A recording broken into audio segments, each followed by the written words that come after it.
So, saan ito yung buhay ng kapatid mo sa building 14? O, makita mo yung sitwasyon nila.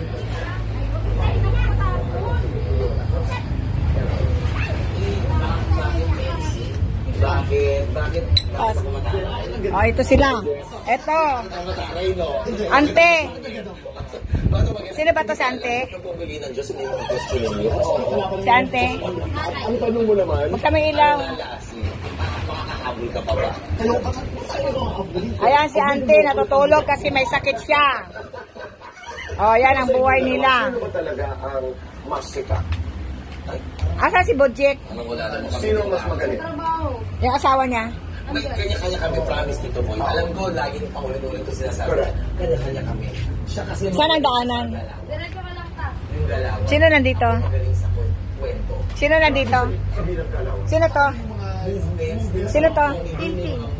Saka, Neng, ikaw ba yung asawa niya, no? Ni Boджek? O, saan? Andito. Pero ang nag-aalaga, no? Sino nag-aalaga ng anak mo? Hindi si Lola mo? Hindi si... Anong hindi? Nung nakarang araw. O kaya nga, lagi daw kayo nag-aaway ni Boджek. Tapos iiwanan mo yung anak mo, si Lola mo yung mababantay. Eh, ang, may sakit pa si Lola mo. Yan ang asawa ni Boджek. Susan. O, ito yung mga anak. Ilan ba anak mo? Asan isa?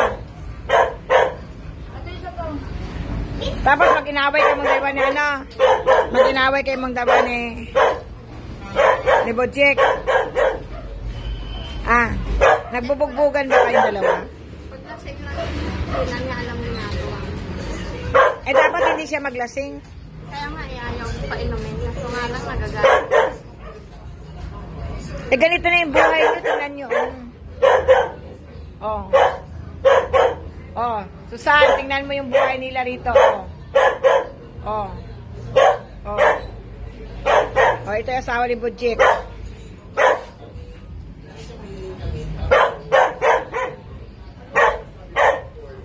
Sige na.